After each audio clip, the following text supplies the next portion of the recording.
Jacob Woda. Am I saying that right? I believe so. Woda from Wisconsin Exploratory Studies, Academic Students of the Week, as well as Travis Hunter, honorable mention for the Paul Hornick. Travis, top for game CU in history snaps a game. Second player at FBS to 3 touchdown receptions. 3 receptions since Champ Bailey, which is unbelievable. I played with Champ, Hall of Famer. Bassett has been unbelievable. Mark is 17 punts inside the 20, including 8 inside the 10 and 3 inside the 5, which is unbelievable. And I think we messed up a couple more that he would have been had inside the 1. We'd have done our jobs right. Kid is unbelievable. Xavier Weaver, 60 receptions, 783 yards, setting new career highs for himself. And he's on pace for 1,000 yards this season, which is phenomenal. Next, sometimes when you're losing like we're losing, and you got to find positives to energize the staff, to energize the young men that's working their butt off to make it happen. So we presented some statistics to our team yesterday, and I wanted to share them with you. 18 turnovers defensively, tied for 4th in the country. 8 fumbles recovered, tied for 4th in the country. 10 interceptions, tied for 7th in the country. 23 sacks, tied for 12th in the country, and a 36% start rate in the red zone. 14th in the country. And offense through 9 games, I'm comparing this to last year at this particular time. I think we're averaging 16 more points of game and almost plus 86.5 yards a game. Passing wise, it was 8 touchdowns, 8 interceptions at this point a year ago. Now I think with 24 touchdowns, 3 interceptions, plus 1,100 yards, almost 1,200 yards. We lack in rushing at this point last year at 1,024. We're minus 402. So we're suffering in that aspect, but there's a tremendous amount of positives that we must glean on with these young men because they're playing their butts off, and like I reiterate today, there's no quit in them, and that's one thing that draws me closer and closer to them, and I love it, that is no quit in them. They have not shut it down. They're still fighting their butts off to the end. Let's go. Questions? Ariel? Yeah, before we get into any of the football, the women's team, they just took down an absolute Goliath. Is it safe to say that they're coming? They're coming, and we should have played their theme music because they're balling. You know, I'm a huge fan of their coach, Coach Payne. She's unbelievable. Just to see her do her thing and witness her practices, and to get instant and constant feedback from my daughter who's there. And she called me later. I was already asleep. I'm serious. I was so tired yesterday.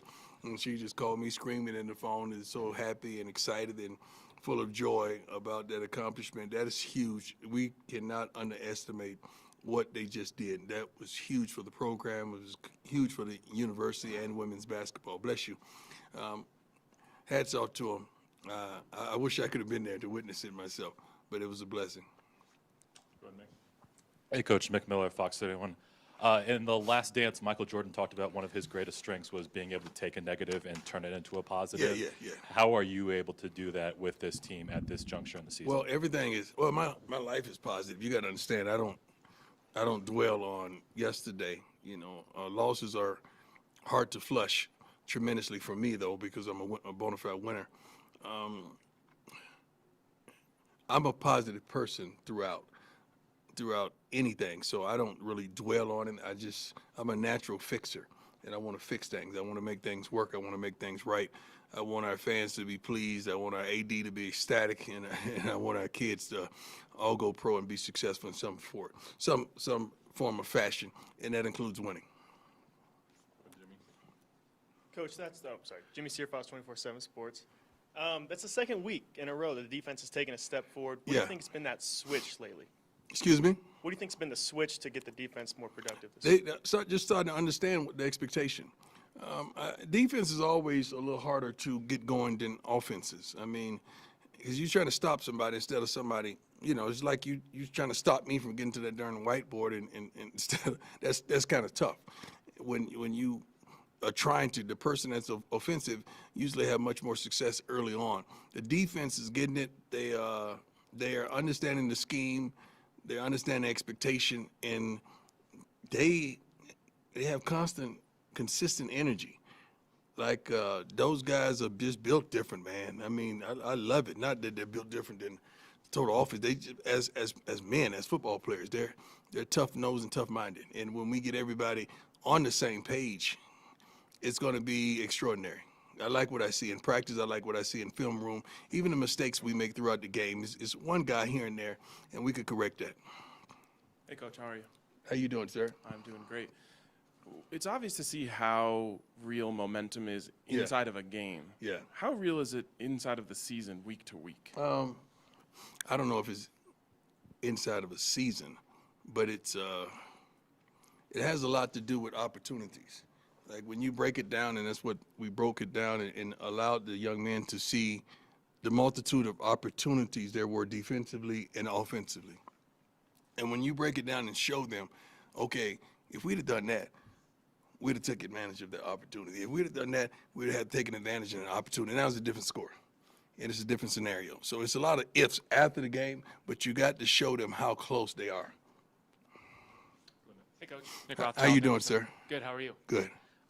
This is your last chance to play in front of the fans here at Folsom Field this weekend. What do you hope, other than a win, what do you hope to leave them with going out on the final game? Positive hope. Positive hope that I wish you could only understand how close we are to being what we want to be and do what we want to do. Like last week, I think I said it, we got our butts kicked once. Everything else, we had an opportunity to win. We got to learn how to win. We got to seize the moments. We got to take advantage of the opportunities presented. And we can't faint in the midst of adversity. We got to stand tall in the midst of adversity. And we're learning that. That's a process that I'm truly as impatient as you are. And the young men in that locker room, they're impatient as well, but they want it. I can't say they don't want it. They truly do, because they have not given up. Coach, this is last Pac-12 season, Colorado. Upcoming Big 12, more than 12, obviously. These conferences are so big. How big is too big? How do you keep from getting lost? We don't think about that. We could care less. Like whoever's on the schedule, we're going to play. We're going to play our hardest. We're going to play to win. We don't care what you call it, what conference you call it, I'm serious. I'm speaking for my staff as well as the young men that I coach. They don't care of the conferences. They just want to win and play their butts off and prayerfully go to the NFL or be a professional in some form or fashion. They don't care what package you wrap us up in. Recruiting has helped? I don't think a kid, I have not met a kid yet, and I've been recruiting for, 4 years now? 3.5, 4 years? I have not met a kid yet to say, man, that Pac-12, that SWAC. Yeah, not yet. They're concerned about how much they're going to play this, not the schedule, but they want to go to the next level. They're not thinking about who they're playing against and what they're playing against and what you call it. I haven't caught a recruit yet for that. Hi, Coach. How you doing? Good. How are you? Nikki Good. Edwards, CU Sports Report. When you go back and watch the film at Oregon State, you're sitting with all your coaches, Pat Shermer, Sean Lewis, and you're watching this offense. What are you saying to them and what we need to adjust moving forward? We got better. We got tremendous.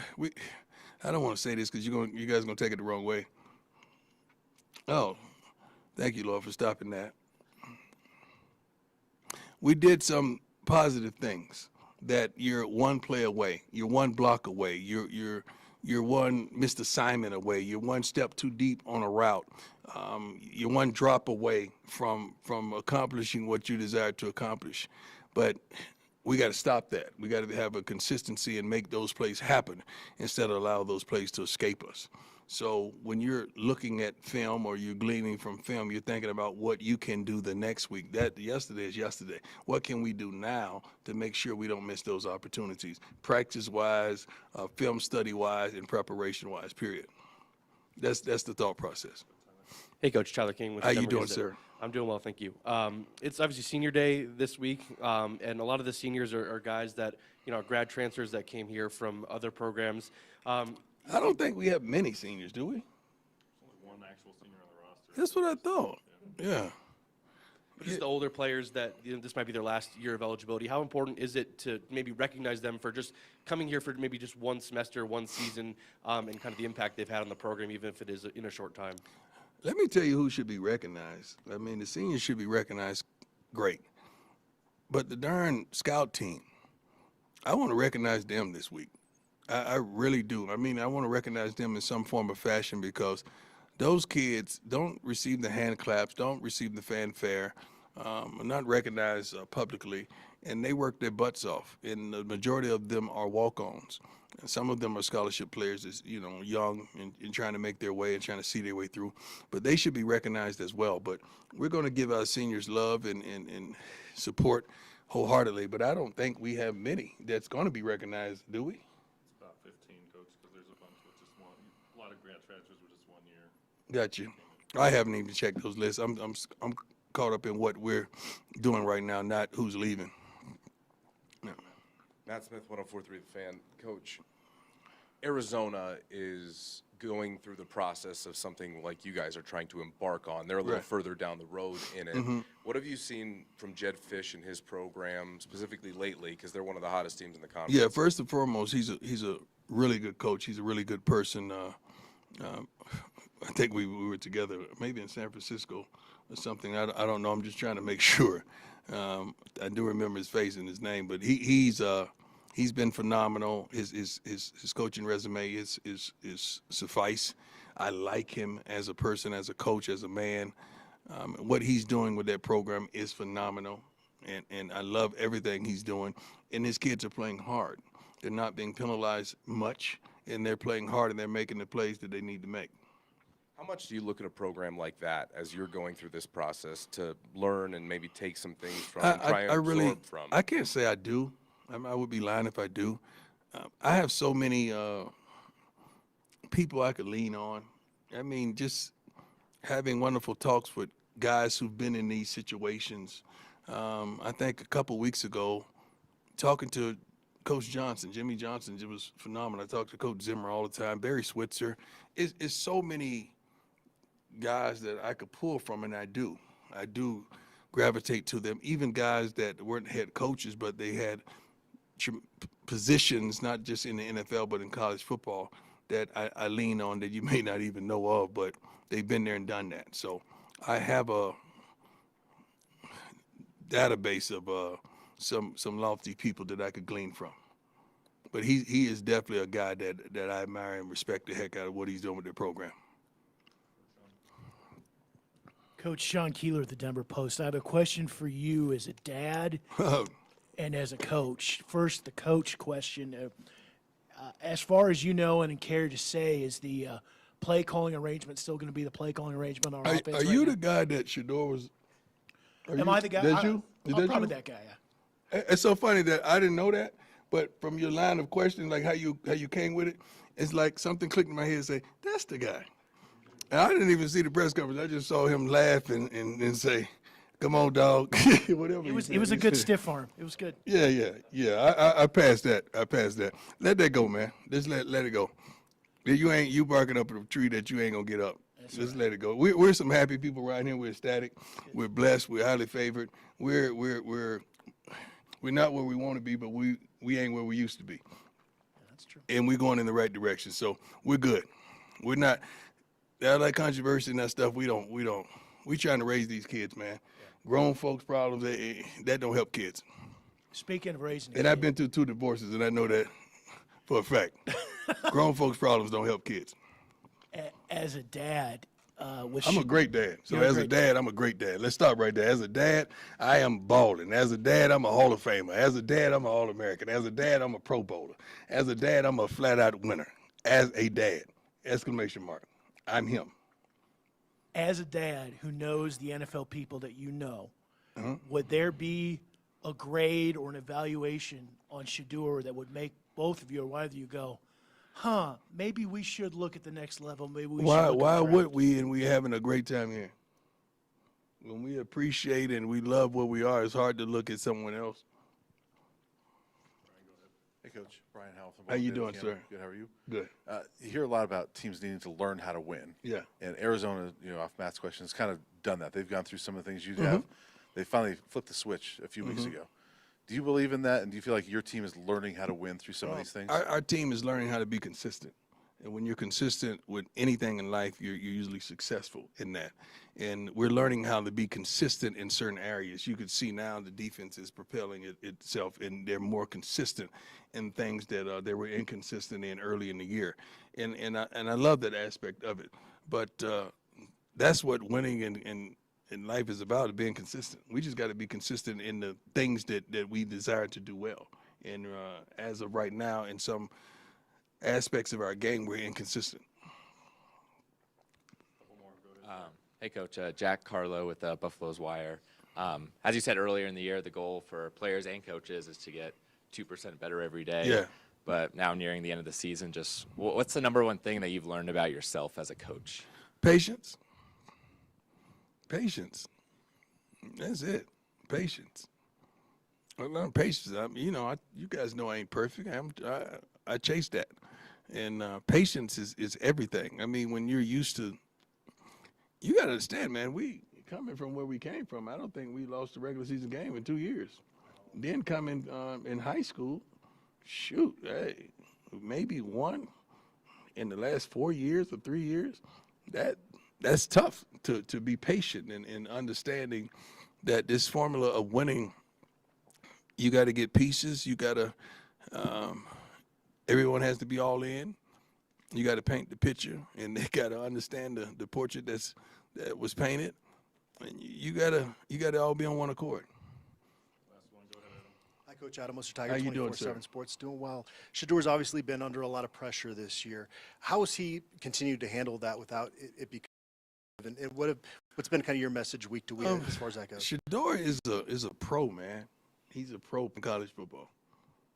I mean, he knows how to handle you all. He knows how to take care of his academics. He knows how to act in public. I mean, he's fun with the game. When he's holding up his watch and all that stuff, that's fun to him. He's a kid. You guys trying to throw adulthood on him, don't want him to enjoy his life and his game.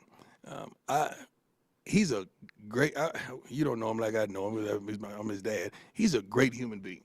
He's really a great young man. He's good for the game. He's good for his teammates. He's good for college football. And the way he's handled that adversity that we're in the same book. We've always won. So this is tremendously tough, hitting this hurdle that we've hit. So I don't see him flinching. I don't see him no quit in him. I don't see no shutdown in him. He's studying and preparing just as he would any other time, the same preparation when we were winning.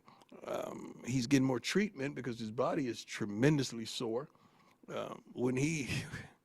His body is tremendously sore. I'm tremendously sore because I know the things that he don't do that he's doing now to make sure he can get out there and be his best. So I'm proud of the young fella. I really am. I'm proud of his brother on the other side too, as well. I'm proud of those guys as well as all the other kids on the team. But you asked me about my son, so that's why I diverted to my sons, because some people will get the end of this and why is he talking about his kids and not the team? I love all my kids. Yes. Yes, come on, Ariel. Yeah, he's suffered injuries. Of course he's suffered injuries. You think he walking like me for nothing? He's hurting. You have to check with the trainers on that one, but he's hurting. He's hurting, but he's gonna be all right. Come Saturday. Well, he has to get in a couple good days of practice so he can get his timing in of the new installation, new plays, and all that stuff. So he'll be okay come Saturday. With that, is there any focus to take a little pressure off of him with a little bit more running game? Don't you think we've been trying to? Come on, guys. Y'all ain't that crazy. Shoot, what you think we've been trying to? Yeah, it's so funny that you guys think it's just like, yeah, you just go out there and hand the ball off. You just run down the field, right? We can just do that. Yeah. Yeah. So we just want to call pass plays after pass plays after pass. We don't want to run, right? Yeah. We don't want to run. We're against running. Thank you all.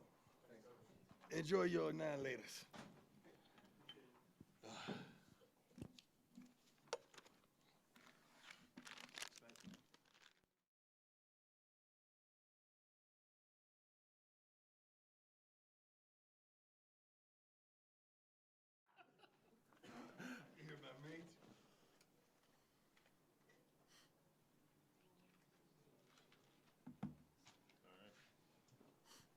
Who wants the first question for Mark?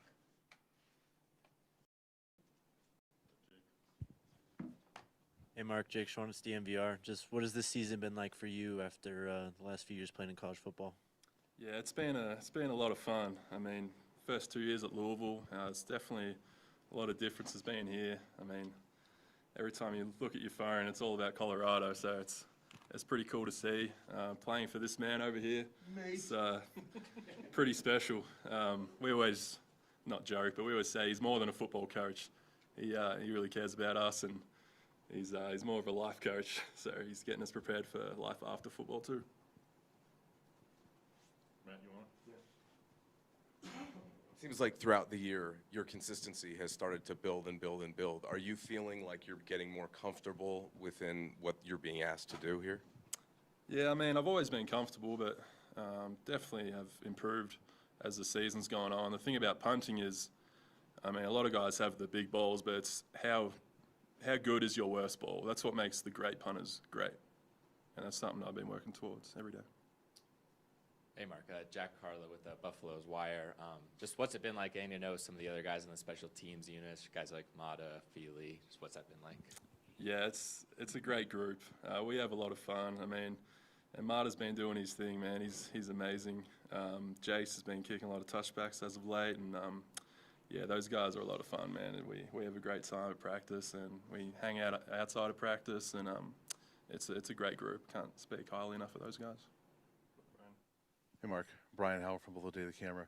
You've had several punts where you've been able to pin the opponent deep, a couple inside the 5. How much fun is that for a punter? Because I mean, I know you practice that, but how much fun is that when you actually land one like that and it does pin the opponent deep? Yeah, I mean, it is a lot of fun, but I actually don't practice those as much as you probably think. I mean, playing Australian football all my life growing up, that end-over-end punt just comes natural to me. So I spend most of my week trying to perfect the spiral punting, and those are just easy for me, placing the ball where I want to. As a follow-up, do you like those situations when you're called upon and you have to pin it? Oh, yeah. Like late in the game, and I think it was against Stanford, 2 minutes left.